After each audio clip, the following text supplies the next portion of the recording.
حالت رفع عربی زبان میں ہر اسم حالت رفع میں استعمال ہوگا جب تک کہ حالت جر یا حالت نصب میں آنے کی کوئی وجہ نہ ہو۔ اچھا، یہ جو اسم کے اعراب جب آپ اس کو سرچ کریں گے انٹرنیٹ پہ تو اس کے تفہیم کے مختلف انداز ہوں گے، اور وہ سب کچھ وہی ہوگا جو کچھ ہم پڑھ چکے ہیں، پر اصطلاحات کا اور انداز کا تشریح کا انداز فرق ہوتا ہے۔ تو یہاں تو اصل میں ہم آج دیکھنا چاہ رہے ہیں کہ اسم جر اور نصب میں کیوں ہوتا ہے۔ تو اسم کے جر میں آنے کی دوئی وجہ ہم نے پڑھی ہے، اگر اس سے پہلے حرف جار ہو، یعنی جسے ہم نے مرکب جاری کہتے ہیں، اور دوسرا یہ کہ اگر اسم مرکب اضافی میں مضاف الیہ کے طور پر آئے۔ تو یہ دو صورتیں ہو سکتی ہیں کہ اگر اس سے پہلے حرف جار ہو یا مضاف الیہ ہو۔ اب مضاف الیہ کی مختلف قسمیں ہو سکتی ہیں، اور یہ بھی ہو سکتا ہے کہ سمپل مرکب اضافی ہو، اور یہ بھی ہو سکتا ہے کہ ظرف آ جائے اور وہ اپنے بعد آنے والے کو مضاف الیہ بنا دیں۔ بہرحال دو بنیادی طور پر یہ اسم حالت جر میں آتا ہے۔ پھر اسم کے نصب ہونے کی کچھ وجوہات ہیں۔ ہم نے پڑھا کہ انا اپنے اسم کو منصوب کرتا ہے، اور ہم یہ پڑھ چکے کہ حروف مشبہ بالفعل کہلاتا ہے انا، انا کا انا، لاکنہ، لیتا، لعلہ، یہ اپنے اسم کو منصوب کرتے ہیں، یعنی جس کو ہم جملے میں مبتدا کہتے ہیں دراصل وہ انا کا اسم کہلاتا ہے۔ تو حروف مشبہ بالفعل انا کا انا، لاکنہ، لیتا، لعلہ وغیرہ یہ اپنے اسم کو منصوب کر دیتے ہیں۔ اور اگر اسم افعال ناقصہ کی خبر ہو، افعال ناقصہ کانا ہم پڑھ چکے ہیں، کانا اور لیسا یہ اپنے خبر کو منصوب کر دیتے ہیں، اور کل کے دہرائی میں ہم نے پڑھا تھا کانا، لیسا، دار، اصبح وغیرہ یہ افعال ناقصہ کہلاتے ہیں، تو یہ اپنے خبر کو منصوب کر دیتے ہیں۔ جیسے یہاں پر کان اللہ بکل شیء علیما، علیمن جو ہے یہ کانا کی وجہ سے خبر ہے، تو مبتدا کو کانا کا اسم اور خبر کو کانا کی خبر کہتے ہیں۔ اور ہم جو فعل پڑھتے آ رہے ہیں اور اس میں جس کو ہم مفعول کہتے ہیں اس کے لیے اصطلاح استعمال ہوتی ہے مفعول بھی، جس کو ہم مفعول کہتے آ رہے ہیں، فاعل اور مفعول۔ تو فاعل تو رفع میں ہوتا ہے، اور مفعول جو ہے حالت نصب میں ہوتا ہے، اس کے لیے جو اصطلاح استعمال ہوتی ہے وہ مفعول بھی کی ہوتی ہے۔ جیسے قتل داود جالوتا، قتل کیا داود نے جالوت کو، تو قتل فعل ہے، داود فاعل ہے، اور جالوتا مفعول ہے، اور اس لیے حالت نصب ہے۔ تو یہ مفعول کی کون سی قسم ہے؟ یہ مفعول بھی ہے۔ پھر اگر اسم مفعول مطلق ہو، جیسے اردو میں تاکید کے معنی پیدا کرتے ہیں شکر کرو شکر، صبر کرو صبر، اسی طرح عربی زبان میں بعض اوقات کسی فعل کے بعد اس فعل کا مصدر استعمال ہوتا ہے، جیسے اصبر صبرن۔ اب یہ جو فعل کا مصدر استعمال ہوا ہے یہ حالت نصب میں ہے، اور اس کو مفعول مطلق کہتے ہیں۔ اگر اسم مفعول معہو کے طور پر استعمال ہو، جیسے واؤ، جیسے اس مثال میں فاجمعوا امرکم، تم سب ایک متفقہ فیصلہ کر لو، و شرکاءکم، اپنے ٹھہرائے ہوئے شریکوں کے ساتھ، تو یہ جو واو ہے اس کو واو معیت کہتے ہیں، اور یہ ساتھ کے معنوں میں استعمال ہوتا ہے۔ قرآن پاک میں اس کی مثال ایک یا دو آیت کی ملتی ہے، اور یہ واو جو ہے یہ معیت کے طور پر استعمال ہوتا ہے، اس لیے اس سے مفعول معہو کے کہا جاتا ہے۔ معہو یعنی مع کے معنی کیا ہوتے ہیں؟ ساتھ کے، تو یہ واو بجائے اور کے یا قسم کے، یہ واو جو ہے وہ ساتھ کے معنوں میں استعمال ہوتا ہے، مع کے معنوں میں استعمال ہوتا ہے۔ اس کے بعد آنے والا جو اسم ہے وہ حالت نصب میں ہوتا ہے، تو اس لیے اس کو اسم مفعول معہو کہتے ہیں۔ چوتھا جو مفعول ہوتا ہے وہ مفعول لہو ہوتا ہے، یعنی وہ فعل کی علت بتائے، کس کام کے لیے یہ کام کیا گیا۔ مثلا مارا لڑکے نے لڑکے کو، والد نے لڑکے کو، ضرب الوالد ولدا، مارا لڑکے نے والد نے لڑکے کو۔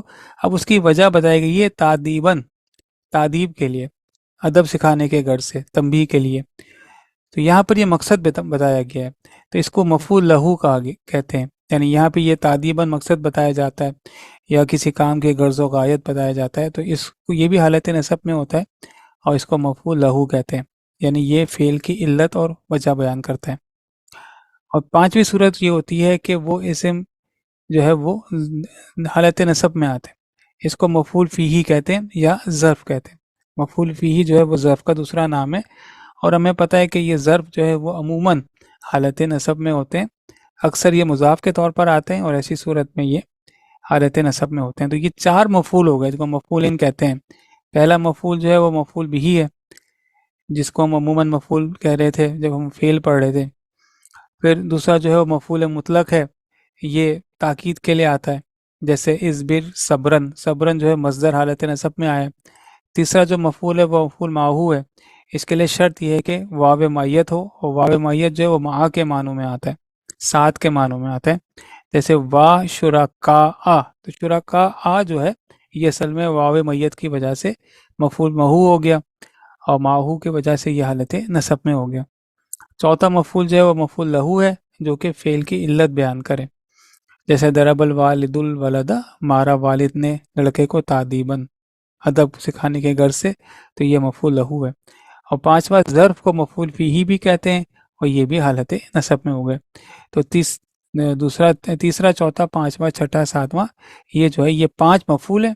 اور پھر 8واں دیکھیں، اسم اگر تمییز کے طور پر استعمال ہو، یہ 2 یا ہے، تمییز کے طور پر استعمال ہو، اور ہم یہ پڑھ چکے تھے جب ہم افعل التفضیل کہہ رہے تھے، جو اسم کسی پہلو کو واضح کرے، کسی پہلو کو معین کرے، یا جو اسم کی چیز کے مختلف پہلوؤں میں تمیز یا فرق کرے، اور اردو ترجمہ کرتے وقت جس کی اردو معنی میں لحاظ سے یا اعتبار سے آ رہا ہو، وہ اسم تمیز کہلاتا ہے۔ جیسے انا اکثر من کا، میں زیادہ ہوں تم سے، مالن، مال کے اعتبار سے، تو مال جو ہے یہ حالت نصب میں آ گیا کیونکہ یہاں پر یہ تمییز آیا، اور ہم نے اس کو افعل التفضیل کے دوسرے چیپٹر میں پڑھا تھا۔ اور ایک اور اصطلاح پڑھ رہے تھے، حال پڑھ رہے تھے۔ اگر اسم کسی فاعل یا مفعول کا حال ہو، وہ اسم جو کسی جملے میں استعمال ہو رہا ہو اور وہ کسی حالت کو بیان کر رہا ہو، جیسے جعل لکم الارض، بنایا۔ ایک سوال جی پوچھ سکتے ہیں؟ جی حضرت پوچھیں۔ اچھا سر، یہ کہ ابھی آپ نے وہ مارا باپ نے بیٹے کو تادیباً، ٹھیک ہے نا، تو اس میں وجہ بیان کر دی گئی نا، تو یہ جو انا اکثر من کا مالن، یہاں بھی وجہ بیان کی گئی نا کہ وہ کس وجہ سے وہ کہہ رہا ہے کہ میں تم سے بہتر ہوں، تو اس پر آپ نے مفعول فی بھی ہی کہا، اور یہاں پہ آپ کہہ رہے ہیں کہ یہ تمیز ہے، ان میں فرق کیسے آئے گا؟ دیکھیں یہاں پر فعل ہے، مارا والد نے لڑکے کو تعدیب کرنے کی وجہ، یہاں پر فعل آیا، تو یہاں فعل کی وجہ بیان کی گئی، یعنی کہ یہ اسم کسی کام کے غرض و غایت اور مقصد کو بیان کر رہا ہے، اس لیے یہ حالت نصب میں آ رہا ہے۔ اور تمیز میں جو ہے وہ فعل نہیں ہے بلکہ وہ اسم ہے، اور اکثر یہ جو ہے وہ افعل التفضیل ہوتا ہے، یعنی یہ کسی پہلو کے معین کرے یا جو اسم کی چیز کے مختلف تمیز یا فرق کرے، تو یہ جو ہے یہ اسم کو واضح کر رہا ہے، جبکہ وہ جو اس سے پہلے جو ہم نے پڑھا تھا مفعول لہو، یہ فعل کو واضح کر رہا ہے۔ ٹھیک ہو گیا، ٹھیک ہو گیا، ٹھیک ہے، یہ اسم جزاک کسی کام کے غرض، تو کام کا غرض کیا ہو گیا، وہ فعل ہو گیا، اور وہ جو تمیز ہے وہ اسم کے کو واضح کر رہا ہے، یہ بنیادی فرق آ گیا۔ ٹھیک ہے۔ اچھا، ایک پھر ہم نے حال پڑھا تھا، حال جو ہے وہ نصب میں ہوتا ہے، جیسے جعل لکم الارض، اس نے بنایا تم سب کے لیے زمین، کس حال میں بنایا کہ وہ بچھی ہوئی ہے، فراشن، تو فراشن اس لیے حالت نصب میں ہے کہ وہ حال ہے۔ اور یہ 2 اصطلاحات ہم نے بہت زیادہ پڑھی تھی، تمییز اور حال۔ تمییز وہ ہے، حال وہ ہے کہ جو کسی جملے میں استعمال ہو اور وہ کسی کی حالت بیان کر رہا ہو، کہ زمین میں جعل لکم الارض، اس نے بچھایا تمہارے لیے زمین، کس حال میں کہ وہ بچھی ہوئی ہے۔ مضاف جب کہ اسے پکارا جائے، جب ہم حروف منادہ پڑھ رہے تھے، ندا اور منادہ، تو وہاں ہم نے پڑھا تھا کہ اگر مرکب اضافی سے پہلے یا آ جائے تو مضاف حالت نصب میں آ جاتا ہے، جیسے ربنا سے پہلے یا آ جائے تو وہ ربنا ہو جاتا ہے۔ معاشر الجن والانسی، اس سے پہلے یا آ گیا تو معاشر الجن والانسی ہو گیا۔ تو منادہ اگر مضاف ہو تو ایسی صورت میں یہ حالت نصب میں آ جاتا ہے۔ 11واں ہے کہ لائے نفی جنس کے بعد اسم واحد نکرہ خفیف و منصوب ہو جاتا ہے۔ لائے نفی جنس کیا ہوتا ہے؟ لائے نفی جنس ایسا لا جو کسی چیز کی جنس کو مکمل طور پر نفی کرنے کے لیے استعمال ہوتا ہے، جیسے لا ریبا فیہ، تو یہ لا جو ہے وہ لائے نفی جنس ہے۔ لا پہ ہم نے 2 طرح کے پڑھا تھے، لائے نہیں اور لائے نفی۔ اب یہ جو لا ہے یہ لائے نفی جنس ہے، اور اس میں کیا ہے، شک کی جتنی بھی قسمیں ہیں وہ سب جو ہے اس کا انکار ہو جاتا ہے، یعنی لائے نفی جنس ایسا لا ہوتا ہے جو کسی چیز کی جنس کو مکمل طور پر منع کر دیتا ہے۔ تو لا ریبا کے اندر شک کی جتنی بھی قسمیں ہو سکتی ہیں ان سب کا انکار ہے۔ اگر لا نفی جنس آ جائے تو اس کے بعد جو اسم ہوتا ہے وہ واحد ہوتا ہے، نکرہ ہوتا ہے، خفیف ہوتا ہے اور منصوب ہوتا ہے۔ تو ریبہ جو ہے وہ واحد بھی ہے، یہ نکرہ بھی ہے۔ خفیف سے مراد کیا ہے کہ اس کی تنوین ختم ہو جاتی ہے، اور منصوب دو حالت نصب کو کہتے ہیں۔ تو لا ریب فیہ یعنی شک کی کوئی بھی گنجائش موجود نہیں ہے۔ یا لا الہ الا اللہ، تو اب معبود کی جتنی بھی قسمیں ہیں ان سب کا انکار ہو گیا، کیونکہ یہ جو لا ہے یہ لا نفی جنس ہے۔ اور کیسے ہمیں پتہ چلا کہ لا نفی جنس ہے کہ یہ جو الہ یہ منصوب ہو گیا؟ تو لا اپنے بعد اگر لا نفی جنس ہو تو اس کے بعد جو اسم ہے وہ واحد، منصوب، نکرہ اور خفیف ہو جاتا ہے۔ اور نوٹ کریں یہاں اسم پہ تبدیلی آ رہی ہے۔ اس سے پہلے ہم نے لائے نہیں اور لائے نفی پڑھا تھا، وہاں وہ بات ہو رہی تھی فعل کی، جبکہ یہ جو لائے نفی جنس ہے یہ اسم کو منصوب کر دیتا ہے۔ اور آخری جو ہے مثبت جملے میں الا کے ذریعے مستثنی ہونے والا ہے اسم۔ الا کے معنی کیا ہوتے ہیں؟ سوائے۔ تو الا ایک ایسا حروف ہے جسے حروف استثناء کہتے ہیں، اس کے معنی ہے سوائے۔ فشربوا منہم، پس ان سب نے پیا اس میں سے، الا قلیلا منہم، سوائے ان میں سے کچھ کے۔ تو الا کے بعد آنے والا مستثنیٰ کہلاتا ہے۔ تو اگر جملہ شروع ہو مثبت، یعنی نفی کا جملہ نہ ہو، مثبت جملہ ہو، اور اگر اس میں الا ہو تو اس کے بعد آنے والا اسم جو ہے منصوب ہو۔ جیسے یہاں پہ یہ جملہ جو ہے یہ مثبت ہے، فشربوا منہ، پس ان سب نے پیا اس سے، الا قلیلاً، سوائے قلیلا منہم، ان میں سے قلیل۔ تو مثبت جملہ اگر ہو اور اگر اس میں الا آ جائے، الا وہ جو کہ مستثنیٰ کرنے والا الا ہے، تو یہ اپنے بعد آنے والے کو منصوب کر دیتا ہے۔ اگر جملہ جو ہے وہ نفی سے شروع ہو رہا ہو تو پھر اس لا کا کوئی الا کی کوئی تبدیلی نہیں آتی ہے، جیسے لا الہ الا اللہ، چونکہ جملہ ہی شروع ہوا لا سے، تو الا کا کوئی اثر جو ہے وہ اللہ پہ نہیں ہوا۔ لا الہ الا اللہ ہے، یہ پیش یہاں پر آ جائے گا، لا الہ الا اللہ ہے۔ تو یہ جملہ چونکہ نفی سے شروع ہوا ہے، اس لیے یہ الا تو ہے مگر یہ اپنے بعد آنے والے کو منصوب نہیں کر رہا۔ یہ الا جو ہے یہ صرف اسی وقت منصوب کرتا ہے جب جملہ شروع ہو جائے مثبت، منفی والے جملے میں تبدیلی نہیں آتی۔ تو ہم جب انشاءاللہ آگے جب یہ تجزیہ کرتے ہیں یا قرآن پاک کا مطالعہ کرتے ہیں تو ہمارے سامنے کون سی چیزیں زیادہ آتی ہیں، اس کو ہم نے اپنے ان 200 صفحات میں پڑھ لیا ہے۔ ہم نے پڑھا کہ عموماً جو ہے وہ انا کا استعمال زیادہ ہے، کانا کا استعمال زیادہ ہے، مفعول بہ کا استعمال زیادہ ہو جاتا ہے، اور مفعول فیہ کا استعمال زیادہ ہوتا ہے جس کو ہم ظرف کہتے ہیں۔ اس کے علاوہ حال کا استعمال زیادہ ہوتا ہے۔ یہ 5-6 چیزیں جن کا استعمال زیادہ ہوتا ہے، تو ان کو ہم نے اپنے 200 صفحات والے حصوں میں اس کو پڑھ لیا تھا۔ اسی طرح مضاف کا استعمال زیادہ ہوتا ہے۔ کب زیادہ استعمال ہوتا ہے؟ جب دعا ہوتی ہے، دعا کے شروع میں جو ہے وہ ربنا ہے، تو اس کا استعمال زیادہ ہے۔ بقایا بھی استعمال ہے مگر وہ نسبتاً کم ہے بنسبت ان کے۔ تو یہ 12 استعمالات ہیں، یہ 12 وجوہات ہیں جن کی وجہ سے اسم جو ہے وہ منصوب ہو جاتا ہے۔ پھر ہم نے اس میں موصول الذی پڑھا تھا۔ اسماء موصولہ جو ہے وہ زیادہ ہوتے ہیں، اور اس کی ڈیفینیشن کیا ہے کہ وہ اسم جو بعد میں آنے والے جملے کے بغیر کلام کا کامل جز نہ بن سکے، جیسے جاء، آیا، الذی، جس نے، نصرہ، مدد کی۔ تو اب یہاں نصرہ کے بغیر یہ الذی اس میں موصول ہے، اور اس لیے کہ نصرہ کے بغیر یہ فاعل نہیں بن سکتا۔ تو یہاں فاعل کون ہے؟ الذی ہے۔ جاء، آیا، الذی، جس نے، نصرہ، مدد کی۔ تو یہ اس میں موصول ایک تو یہ کہ ملانے کے لیے کام آتا ہے، اور دوسرا یہ کہ یہ اپنے بعد آنے والے کے بغیر جو ہے وہ فاعل نہیں بنتا۔ اس کے ساتھ جو اصطلاح استعمال ہوتی ہے وہ اس کو صلہ کہتے ہیں، یعنی اس میں موصول یہ جو الذی ہے اس کے بعد آنے والے جملے کو صلہ کہتے ہیں، جیسے جاء الذی، جو ابوہ عالم، جس کے والد عالم ہیں۔ تو الذی کے بعد ابوہ عالم جو ہے یہ صلہ کہلاتا ہے۔ پھر میں نے نوٹس آپ کو بھیج دیے، اس میں اس کی تفصیلات بہت ہیں، یہ آپ اپنے ریفرنس کے لیے میں نے آپ کو بھیج دیا ہے کہ کابین کا انشاءاللہ کام آئے گا، جیسے الذی، اللتی، اللتانی، اللاتی وغیرہ، یہ سارے جو ہے اسماء موصولہ ہے۔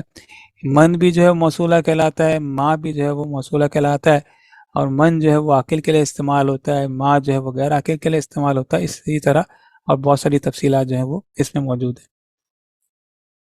یہ ساری چیزیں آخر میں لانے کا مقصد ہی یہ ہے کہ ابتدا میں جو ہے پریشانی نہ ہو۔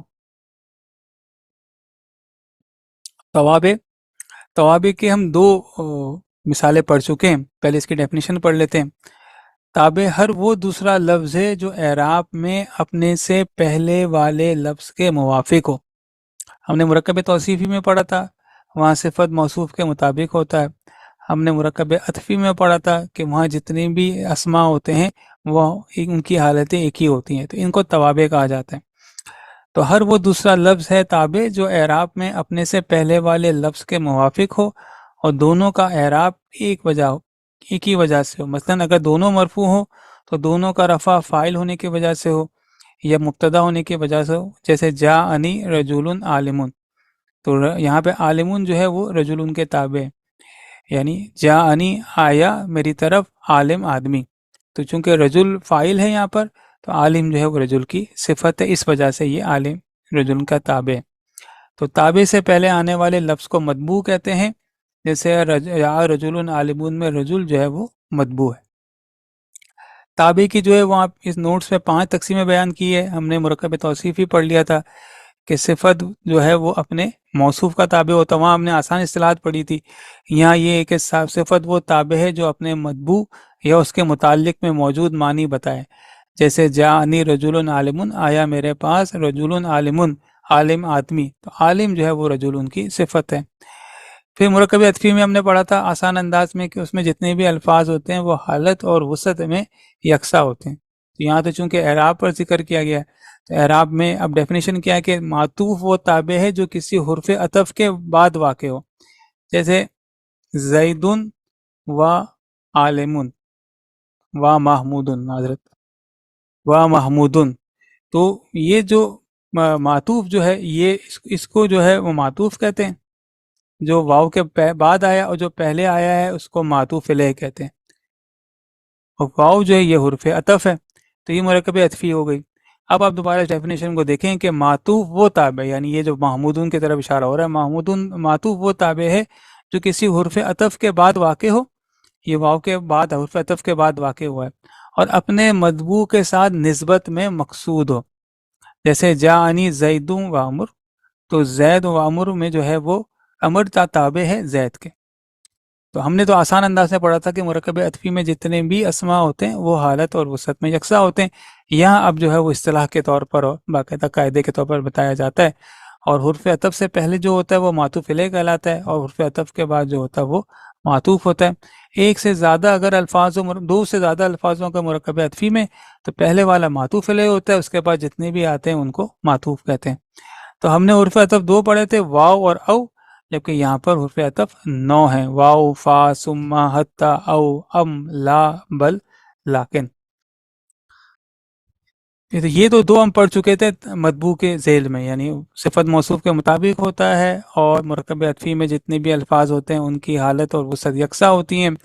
بقایا بھی نوٹس میں آپ دیکھ لیجئے گا، جیسے تاکید ہے، جیسے جاء زیدن، زیدن آیا زید، یعنی یہ تاکید کے لیے آیا کہ زید آیا ہے، یا سجد الملائکۃ کلہم میں کلہم الملائکۃ کی شمولیت کو یقینی بنا رہا ہے، تو یہ تاکید بھی جو ہے یہ بھی اپنے مطبوع کو جو ہے وہ اس کے حساب سے اعرابی حالت سے یکساں ہوتا ہے۔ پھر اس کے علاوہ بدل ہے، یہ تو بہت تفصیلات ہے، پھر آپ اس کو دیکھ لیجئے گا، اور یہ میں لانے کا مقصد یہ ہے کہ کچھ چیزیں ایسی ہیں جو کہ ہمارے گرامر میں نہیں ہیں مگر اس کو دیکھ لینا چاہیے۔